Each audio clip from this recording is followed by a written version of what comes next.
Δεύτερη πόρτα.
Πάμε να πούμε, πάμε πίσω όλοι.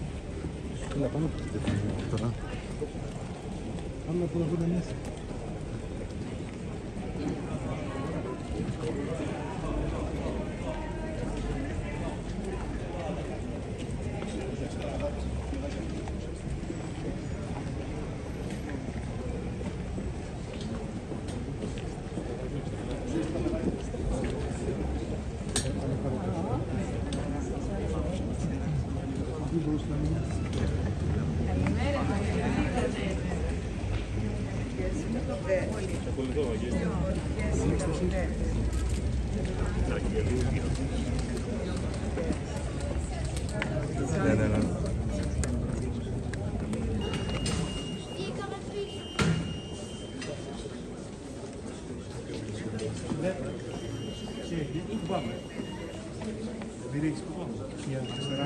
Το διάδρομο το μιλάει.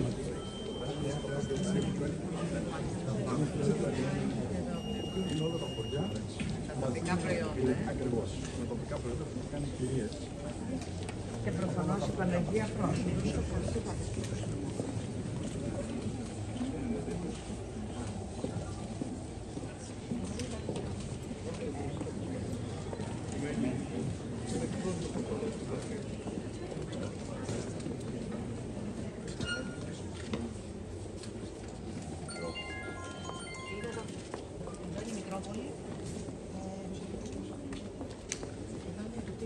Κεντρική σχολή. Εκείνη η κεντρική σχολή. Εδώ είναι η πλάτη.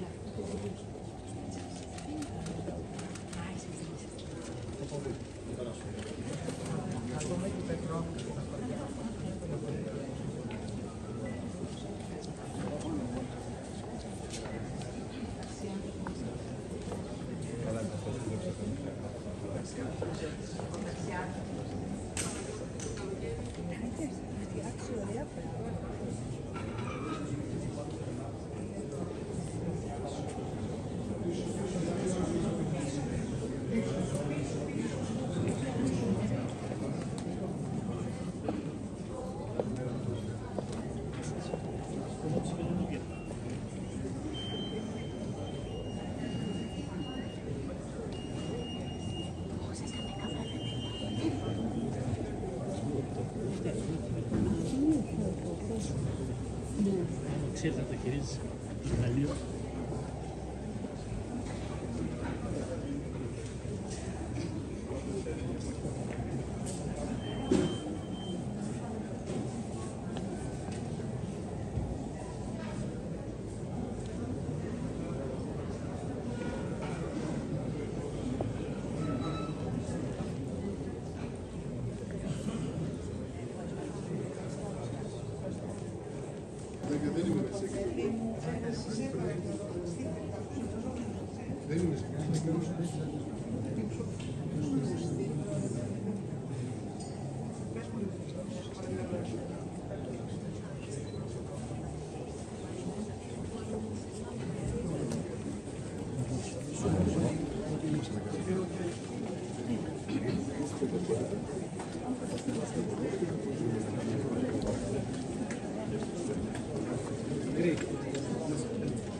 Η Θοδωρίτσα δεν είσαι.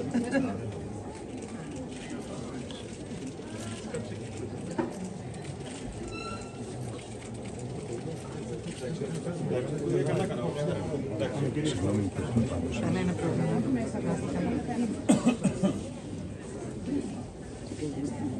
Και το μπαλκόνι έτσι. Γενικώς είναι κάτω εδώ πέρα που έχει η Παναγία.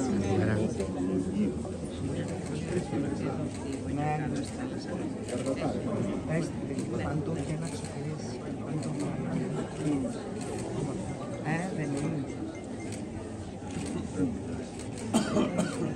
Η Αργατάρα, είδατε Παναγιώτη? Είπατε.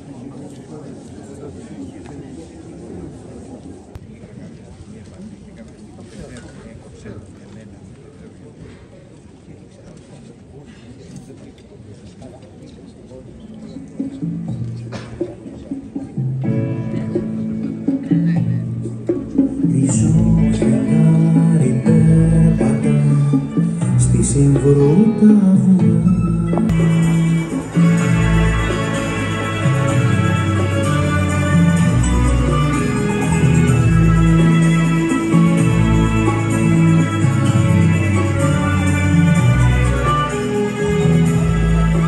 Παναγιώτατε, εξοχοτάτη κυρία Πρόεδρε της Δημοκρατίας, αξιότιμοι υπουργοί, σεβασμιότατοι, άρχοντες του Οικουμενικού Πατριαρχείου, αγαπητοί προσκεκλημένοι, φίλες και φίλοι, συμπατριώτες μου. Με τον νόστο στην καρδιά και οδηγώ την προοπτική, πριν από 1 χρόνο βάλαμε τις βάσεις για το Πανευριακό Συνέδριο Ήμβρος και Τένεδος, νόστος και προοπτική, που διοργανώνεται από το Σύλλογο των Ιμβρίων με τη συνεργασία της Ιμβριακής Ένωσης Μακεδονίας Θράκης και του Συλλόγου Τενεδίων Οτένες. Μέσα από γόνιμες συζητήσεις με τη συμμετοχή αξιόλογων προσωπικότητων, στο συνέδριο αυτό θα προσεγγίσουμε επίκαιρα και διαχρονικά θέματα, κυρίως όμως θα συζητήσουμε τρόπους για την ανάπτυξη και την ανάκαμψη των ελληνικών κοινοτήτων. 100 χρόνια μετά τη συνθήκη της Λοζάνης, 30 χρόνια μετά το τελευταίο Πανευριακό Συνέδριο και 10 χρόνια μετά το άνοιγμα των ελληνικών σχολείων στην Ήμβρο, ο Σύλλογος Ιμβρίων ανέλαβε την πρωτοβουλία διοργάνωσης ενός Πανευριακού Συνεδρίου σε συνεργασία με την Ιμβριακή Ένωση Μακεδονίας Θράκης. Στόχος του συνεδρίου είναι να συμβάλλει στην περαιτέρω αύξηση του ελληνικού πληθυσμού της Ήμβρου και ιδίως των μαθητών των ελληνικών μειονοτικών σχολείων, καθώς και στη δημιουργία ενός περιβάλλοντος βιώσιμης οικονομικής ανάπτυξης που θα βασίζεται στους τοπικούς πόρους και στην πολιτιστική κληρονομιά της Ήμβρου, εξασφαλίζοντας ευκαιρίες απασχόλησης στους νέους ιμβριακής καταγωγής. Παναγιώτατε, αξιότιμοι κυρίες και κύριοι, καλημέρα σας. Ο Επιμορφωτικός και Πολιτιστικός Σύνδεσμος Ήμβρου σας καλωσορίζει σήμερα εδώ, σε αυτή τη μεγάλη πανεμβριακή συνάντηση. Όπως γνωρίζετε, ο Επιμορφωτικός και Πολιτιστικός Σύνδεσμος Ήμβρου είναι η μητέρα των σχολείων μας. Είναι ο φορέας που έχει τη διοικητική ευθύνη για την εύρυθμη λειτουργία των σχολείων. Αρρωγή σε αυτή την προσπάθεια είναι ο Οικουμενικός Πατριάρχης κ. Βαρθολομαίος και το Οικουμενικό Πατριαρχείο, η τοπική εκκλησία, η Μητρόπολη Ήμβρου και Τενέδου, με το σεβασμιότατο Μητροπολίτη μας κύριο Κύριλλο, οι σύλλογοι των Ιμβρίων Αθήνας και Θεσσαλονίκης και οι φίλοι της Ήμβρου. Αυτή ήταν οι κύριοι φορείς που εκπώνησαν το σχέδιο που ονομάζεται Σχολεία της Ήμβρου και ελληνική εκπαίδευση μετά το 1964 στο όμορφο νησί μας. Είναι μεγάλη η χαρά και η τιμή να βρίσκομαι ανάμεσά σας στο σημαντικό αυτό συνέδριο για την Ήμβρο και την Τένεδο, που ελπίζω να δώσει την ευκαιρία για απολογισμό των όσων έγιναν ως τώρα, να οδηγήσει σε αξιολόγηση και αναστοχασμό επί των στόχων που τέθηκαν, αλλά και να προχωρήσει σε προγραμματισμό και ορισμό νέων στόχων για το μέλλον της Ρωμιοσύνης στα δύο νησιά. Ο Σύνδεσμος Υποστήριξης Ρωμαϊκών Κοινοτικών Ιδρυμάτων έχει την ευθύνη για τον συντονισμό δράσεων και την υποστήριξη του συνόλου των ελληνοορθόδοξων κοινοτήτων της Τουρκίας. Και ως εκ τούτου παρακολουθήσαμε, ενισχύσαμε και εξακολουθούμε να παρακολουθούμε και να ενισχύουμε το εγχείρημα αναγέννησης της Ήμβρου από την στιγμή που ξεκίνησε.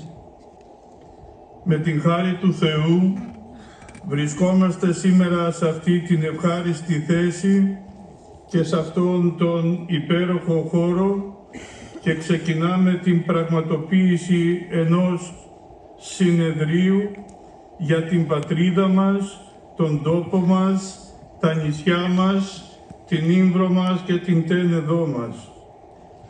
Η διοργάνωση αυτή τελεί υπό την αιγίδα της αυτού Θεοτάτης Παναγιότητος του Οικουμενικού Πατριάρχου μας, Κυρίου Βαρθολομαίου, και πραγματώνεται με την εδώ παρουσία του. Αυτό αποτελεί και την εγγύηση για την επιτυχία των σκοπών και των στόχων του συνεδρίου μας. Αγαπητοί συμπατριώτες και συμπατριώτισσες, το συνέδριο αυτό μας δίνει πολλές ευκαιρίες και ακόμα περισσότερες δυνατότητες. Αγαπητές και αγαπητοί φίλοι, αισθάνομαι ιδιαίτερη χαρά και συγκίνηση που σήμερα παρευρίσκομαι στο συνέδριό σας εκπροσωπώντας την κυβέρνηση και τον κύριο Πρωθυπουργό στην πρώτη μετά από δεκαετίες συνάντηση των απανταχού Ιμβρίων και Τενεδίων συμπατριωτών μας και των φίλων τους από όλη την Ελλάδα και ολόκληρο τον κόσμο. Η ιστορία των δύο νησιών αλλά και της παρουσίας του ελληνισμού ξεκινάει από την αρχαιότητα. Γνώρισε ακμή, γνώρισε όμως και δύσκολες περιόδους.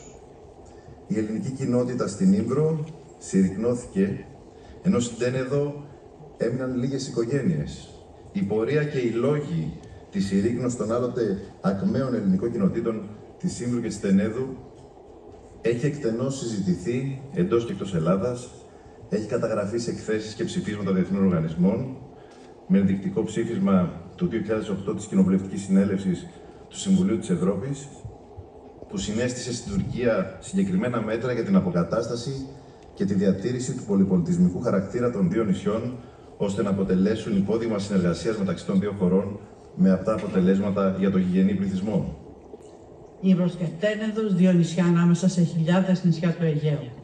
Ήμβρος η Πεπαλόεσα, η κυματιστή, γιατί εναλλάσσονται βουνά και κοιλάδες. Τένεδος, η γη του εγγονού του Ποσειδώνα, που ο παππούς του τον έσωσε όταν με άδικες κατηγορίες καταδικάστηκε να πληγεί στη θάλασσα. Ήμβρος πάντοτε συνδεόταν με τους Αθηναίους και η Τένεδος με τους Αιωλείς. Η Ήμβρος και η Τένεδος πάντοτε μιλούσαν ρωμαϊκά και πάντοτε πίστευαν στο Θεό που πίστευαν οι Έλληνες από την αρχαιότητα έως σήμερα.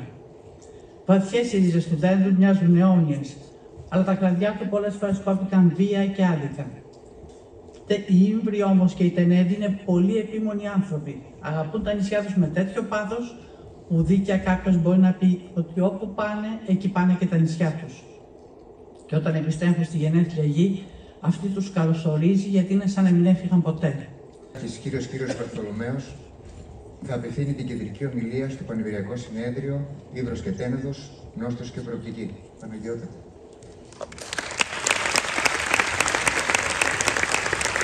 Δοξάζουμε και ευχαριστούμε τον Θεό της σοφίας και της αγάπης για το μεγάλο δώρο της πραγματοποιήσεως του Πανηβριακού Συνεδρίου μας.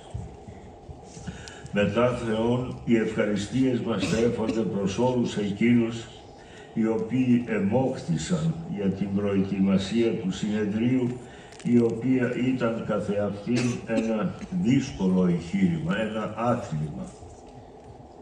Τίποτε καλό δεν επιτυχάνεται βέβαια χωρίς κόπο. Αναγνωρίζουμε, αγαπητοί, την προσφορά σας και χαιρόμαστε μαζί σας για το θετικό αποτέλεσμα των προσπαθειών σας. Ύβρος και Τένεδος λοιπόν, νόστος και προοπτική το θέμα του συνεδρίου μας. Δύο ιστορικά νησιά στα βόρειο-ανατολικά του Αιγαίου. Κοινή η πορεία τους, ιδίως μετά το 1923. Κοινή η μοίρα τους από το 1964. Και σήμερα συζητούμε το θέμα του νόστου, της επιστροφής και τις προοπτικές για όσους θέλουν να παλινοστήσουν, για αυτούς που δεν έφυγαν ποτέ από εκεί και για εκείνους που ήδη εγκαταστάθηκαν τα τελευταία χρόνια, ιδίως στην Ύβρο. Ξεκινώντας την ιστορική αυτή αναδρομή, δεν μπορώ να μην σκεφτώ ότι έχουν συμπληρωθεί 31 χρόνια από το Εμβριακό Διήμερο, που διοργανώθηκε από το Σύλλογό μας τον Ιανουάριο του 1993. Ένα είναι σίγουρο. Κανείς από όσους είχαμε μαζευτεί τότε στο ξενοδοχείο Κάραβελ δεν περίμενε ότι θα φτάσουμε τόσο μακριά. Κι όμως είμαστε ακόμα εδώ. Η Ύβρος είναι ακόμη εδώ και ανθεί και φέρει κι άλλο. Ποιοι είναι όμως αυτοί οι Ύβροι που επιμένουν εδώ και 100 χρόνια να υπάρχουν ενάντια σε όλα τα προγνωστικά? Αν προσδιορίσουμε τις συνθήκες που δημιούργησαν την ιδιοπροσωπία μας και αν κατανοήσουμε καλύτερα τα βασικά συστατικά του εμβριακού χαρακτήρα, ίσως αυτό μας βοηθήσει να χαράξουμε και μια πιο σταθερή πορεία προς το μέλλον, που είναι ο στόχος μας σε αυτό το συνέδριο. Το έτος 1964 αποτέλεσε ένα σημείο καμπής για την ιστορία της Ύβρου. Εκείνη τη χρονιά η τουρκική κυβέρνηση έθεσε σε εφαρμογή το πρόγραμμα διάλυσης ή εριτμέ προγράμμα, όπως το λένε. Μια σειρά μέτρων που στόχευαν στον αφελινισμό των νησιών της Ύβρου και της Τενέρ, παραβιάζοντας τη συνθήκη της Λοζάνης. Αυτό το πρόγραμμα επηρέασε βαθύτατα τη ζωή των Ελλήνων κατοίκων, οδηγώντας τους σε μια πορεία αναγκαστικής μετανάστευσης και πολιτισμικής συρρίκνωσης. Καλούμε να αναφερθώ στις προσπάθειες 20 και πλέον ετών για την προβολή και ανάδειξη του εμβριακού μέσω της κοινωνίας και διπλωματίας των πολιτών, τόσο σε διεθνές επίπεδο όσο και εντός της Ελλάδος και της Τουρκίας. Στην παρακαταθήκη που αφήνει η γενιά μας την επόμενη, αλλά και στις προκλήσεις του μέλλοντος. Τα πέτρινα χρόνια των δεκαετιών 1960-1980 τα διαδέχεται η βελτίωση των ελληνοτουρκικών σχέσεων, την οποία σηματοδοτεί η Συμφωνία του Νταβός το 1988. Η βελτίωση αυτή προσλαμβάνει πιο μόνιμα χαρακτηριστικά με τη διπλωματία των σεισμών και τη Σύνοδο Κορυφής του Ελσίνκι του 1999, όπου η Ελλάδα παίζει καθοριστικό ρόλο στην έναρξη των ενταξιακών διαπραγματεύσεων της Ευρωπαϊκής Ένωσης με την Τουρκία. Ένα χρόνο πριν την επίσημη έναρξη των διαπραγματεύσεων, το 2003, μια ομάδα μελών του Συλλόγου μας αναλαμβάνει την πρωτοβουλία να εντάξει το εμβριακό ζήτημα στο Μηχανισμό Ελέγχου Συμμόρφωσης της Τουρκίας με τα κριτήρια της Κοπενχάγης. Είναι προφανές, νομίζω, σε όλους μας ότι ο φάρος της ελπίδας για ένα καλύτερο μέλλον στο νησί της Ύβρου είναι η εκπαίδευση. Καθώς η εκπαίδευση υπήρξε ο ακρογωνιαίος λίθος της ανθρώπινης προόδου για αιώνες και ο οδοδείκτης για ένα φωτεινότερο και πιο ελπιδοφόρο μέλλον, όχι μόνο στην Ύβρο βέβαια, αλλά παγκοσμίως. Δεν ξέρω αν μου επιτρέπετε να το πω εγώ αυτό, αλλά με την επανίδρυση των ελληνικών σχολείων στην Ύβρο καταφέραμε έργο μεγάλο και θαυμαστό.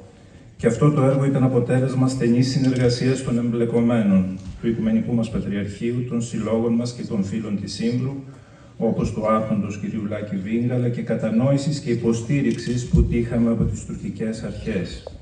Τα μαθήματα που πήραμε στο νησί αλλά και από το νησί ξεπέρασαν το ακαδημαϊκό επίπεδο και αγγίξαν ένα πολύ βαθύτερο. Όλες οι έννοιες που γράφονται και αναλύονται στα σχολικά βιβλία στην Ύβρο απέκτησαν υπόσταση. Δικαιώματα, δημοκρατία, διαπολιτισμικότητα, μειονότητα. Η ίδια ιστορία του νησιού μας αποτελεί για εμάς πηγή έμπνευσης και ένα μάθημα από μόνη της. Σε μια εποχή που αμφισβητούμε ιδανικά και αξίες, που αμφισβητούμε τη δημοκρατία και είμαστε καχύποπτοι ο ένας με τον άλλον, έρχεται η Ήμβρος να μας υπενθυμίσει ότι όλα όσα ψάχνουμε βρίσκονται πάντα εκεί. Και ας μας ακούγεται παράλογο λόγω του παρελθόντος. Είναι απερίγραπτη η χαρά και η συγκίνησή μου που βρίσκομαι εδώ ανάμεσα σε εκλεκτές προσωπικότητες, σημαντικούς ανθρώπους, στο πανηδριακό μας συνέδριο ως πρόεδρος του Τμήματος Νεολαίας της Εμβριακής Ένωσης Μακεδονίας Θράκης. Ονομάζομαι Γεωργία Φιντάνη. Κατάγομαι από το πανέμορφο χωριό των Αγίων Θεοδόρων από την πλευρά της μητέρας μου και από το μπαλκόνι της Ήμβρου, το Γλυκί, από την πλευρά του πατέρα μου. Από τότε που με θυμάμαι, ψυχήτε αλλά και σώματι, ήμουν εκεί. Δηλώνω πολύ ευλογημένη γι' αυτό και μάλιστα έλεγα θα πάω στο χωριό μου γιατί τη θεωρούσα όλη την Ήμβρο χωριό μου. Και δηλώνω τυχερή γιατί οι εμπειρίες, οι εικόνες, οι μυρωδιές, οι άνθρωποι του τόπου μας καθόρισαν σε μεγάλο βαθμό την πορεία μου μέχρι τώρα. Μια χούφτα παιδιά, Ιμβριωτόπουλα, κάθε βράδυ μαζευόμασταν στα σκαλιά του τότε καμένου δημοτικού σχολείου, γελούσαμε, πειραζόμασταν, δημιουργούσαμε όμορφες αναμνήσεις. Μέσα σε όλα αυτά όμως, μεγαλώνοντας, συζητούσαμε πώς να είναι η ζωή στο χωριό το χειμώνα, άραγε πώς θα ήταν το χωριό χωρίς τους παππούδες και τις γιαγιάδες μας, θα επιστρέφαμε ποτέ να μείνουμε εκεί. Τότε όλοι συμφωνούσαμε πως μας φανταζόμασταν εκεί, αλλά όταν θα ήμασταν συνταξιούχοι. Το νησί της Τενέδου, λόγω της ιδιαίτερης γεωγραφικής θέσης του, ονομάστηκε για κλειδί των Δαρδανελίων και έπαιξε καθοριστικό ρόλο στην ιστορία, όπου η ελληνικότητά του αποδεικνύεται ιστορικά από το 2000 π.Χ. μέχρι και τις ημέρες μας. Στο βάθος όλων αυτών των αιώνων καταποντήθηκε από διάφορους λαούς, αλλά στο τέλος, παρόλο που οι Τενεδιοί αναγκάζονται να το εγκαταλείπουν και να επιστρέφουν στον τόπο τους παροδικά ή ακόμη και μόνιμα. Το 1912 η Τένεδος απελευθερώθηκε από το ελληνικό ναυτικό. Τότε το νησί είχε πληθυσμό 500.420 Έλληνες, έναντι 1.000 Τούρκων. Δυστυχώς όμως το 1923 η Τένεδος όπως και η Ήμβρος θα παραδοθούν στους Τούρκους με τη συνθήκη της Λοζάνης. Καλησπέρα σας. Χαιρετώ όλους τους συμβουλίους όπου και αν βρίσκονται. Να είναι όλοι καλά, πάντα υγεία και ευτυχία. Ονομάζομαι Βασίλης Μάντζος και το παρατσούκι γενικός. Καλησπέρα σας. Είμαι ο Άιταλος Κουτσόνης, είμαι ο γραμματέας του Σύλλογου και είμαι από την Λυκή. Το 2005 πήγαμε τα παιδιά μου να δείξω τα παιδιά μου την ίδια Λυκή. Γεια σας. Hello, I'm Carrie, and my family is from Sibuti. I was lucky enough to go in 2004. My name is Sina. My family is from Zambia, and I'm also lucky enough to go international. Είμαι ο Γιώργος Ξινός, μέλος του Συμβουλίου του Συλλόγου μας. Σας στέλνω τα συγχαρητήριά μας που για ένα τόσο εντυπωσιακή συνεδρίαση χαιρόμαστε πάρα πολύ που βρισκόμαστε και εμείς εδώ και μπορούμε να το παρακολουθήσουμε. Ασφαλώς μαζί σας είμαστε σε αυτό το σπουδαίο το έργο και επιθυμούμε να συνεχίσετε να επικοινωνείτε μαζί μας για να μπορέσουμε να βοηθήσουμε και εμείς με το έργο αυτό που κάνετε.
Βλέπω τη χαρά μου την ημέρα μια φορά.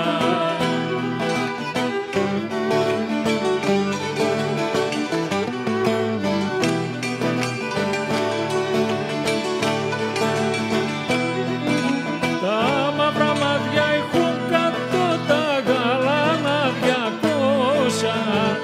μαύρα μάτια έχουν κάτω τα γαλάνα 200 κι αν πεις για τα τσακίρικα 1500 κι αν πεις για τα τσακίρικα 1500.